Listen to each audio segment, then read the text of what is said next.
Hello there, assalamu alaikum and ahlan wa sahlan, marhaba ji, I am Anupa Khairaghle and a very good morning to all of you. Well done, this is me, none other than Chubby and Crispy, live and loud.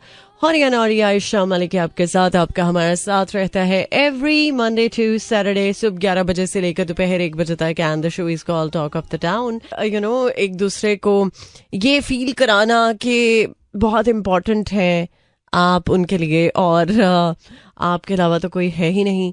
ये सिर्फ लफ्जी बातें होती हैं. Practically कुछ जिंदगी के मामलात और होते हैं.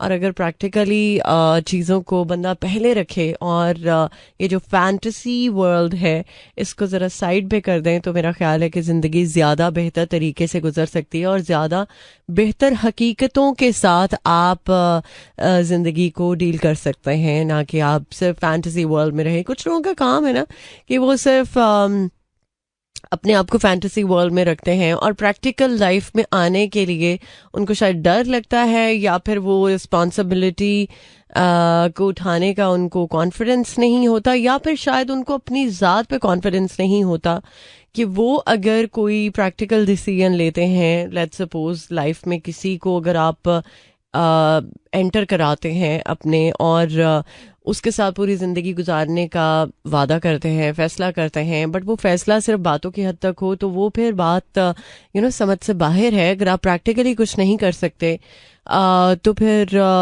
लफ्जी बातों का भी कोई फ़ायदा नहीं है, क्योंकि एक दफ़ा आप बात करेंगे, 2 दफ़ा करेंगे, 3 दफ़ा करेंगे और एक के साथ करेंगे, दो के साथ करेंगे, 3 के साथ करेंगे, आखिर किस हद तक ये चीज़ कर सकते हैं. सो मेरा ख्याल है कि बेहतर यही है कि आप अटेंशनली कोशिश करें कि आप से किसी को हर्ट ना हो और आपकी वजह से कोई ऐसी उम्मीदें लगा के ना बैठे कि जो आप उसकी उम्मीदों को पूरा ना कर सकें. तो मेरा ख्याल है कि ज़िंदगी बिल्कुल शीशे की तरह क्लियर हो. आप अगर उसको देखें ज़िंदगी को तो आपको हर चीज़ क्लियर नज़र आए, कुछ उसमें वेग नहीं होना चाहिए.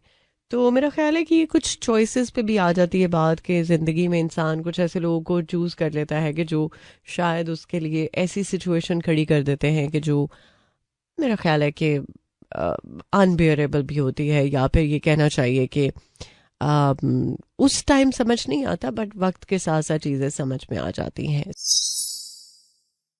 बहुत सारे लोग बहुत ज़्यादा ओवर ऑब्जर्वेंट होते हैं या कुछ लोग की जो इंट्यूशन पावर है वो बहुत ज़्यादा स्ट्रांग होती है. वो वाइब की बात होती है एक्चुअली कि अगर आपकी वाइब बहुत स्ट्रांग है, आप चीज़ों को भांप लेते हैं, आपको लोगों का पता चल जाता है, आपको हालात व वाक़यात का अंदाज़ा हो जाता है, तो उस सिचुएशन में आप के आसपास लोग अगर कुछ भी कर रहे होते हैं ना तो आप बहुत ही ज़्यादा कह सकते हैं कि सोच में पड़ जाते हैं कि यार मैं ये करूं ना करूं, या मैं इससे बात करूं या ना करूं, या मैं इस इंसान के साथ चलूं या ना चलूं, या इससे कोई रिश्ता रखूं या ना रखूं, कोई वास्ता रखूं या ना रखूं. ये तभी होता है जब ओवर ऑब्जर्वेंट लोग अपने आसपास ऐसे लोग देख लेते हैं जिनकी वाइब उनको पता चल जाती है कि इनकी वाइब उनके लिए कैसी है.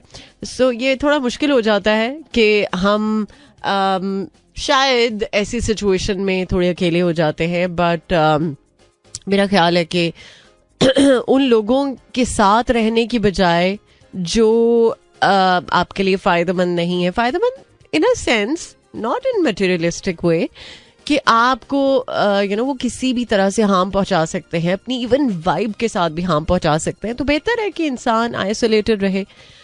सो आइसोलेशन में अगर आप सेल्फ एक्नॉलेजमेंट कर लेते हैं, सेल्फ लव को एक्नॉलेज कर लेते हैं, तो फिर मेरा ख्याल है कि दुनिया आपके पीछे ही होती है. सो मैं ये नहीं कहती कि आप कि ये चीज़ अगेंस्ट है, बट बहुत सारे वो लोग जो अकेले होते हैं वो इसीलिए अकेले होते हैं क्योंकि उनकी सोचने समझने की जो सलाहियत है वो दूसरे लोगों की निस्बत थोड़ी सी डिफरेंट होती है. वो शायद इस वजह से कि उनको लोगों की जो सेंस है वो आ जाती है या लोगों की पहचान हो जाती है. तो ऐसी सिचुएशन में थोड़ा सा मुश्किल ज़रूर होता है सरवाइव करना, बट मुश्किल नहीं है इतना भी कि अगर आप ये सोच के बैठ जाए कि यार पता नहीं कैसे होगा, हो जाता है। हर तरह की सिचुएशन हैंडल हो जाती है अगर आप चाहे तो। सो बाय द वे, अब एक बहुत ही प्यारे से कलाम के साथ इजाजत चाहूंगी, क्योंकि आज फ्राइडे है तो फ्राइडे का एक रिचुअल होता है, सो उस रिचुअल को पूरा करेंगे और उम्मीद रखूंगी कि आप कल भी मुझे ज्वाइन करेंगे सुबह 11 बजे। Till then take care, Allah हाफिज, अल्लाह निगहबान एंड खुदा पमान। This is Mira FM 107.4.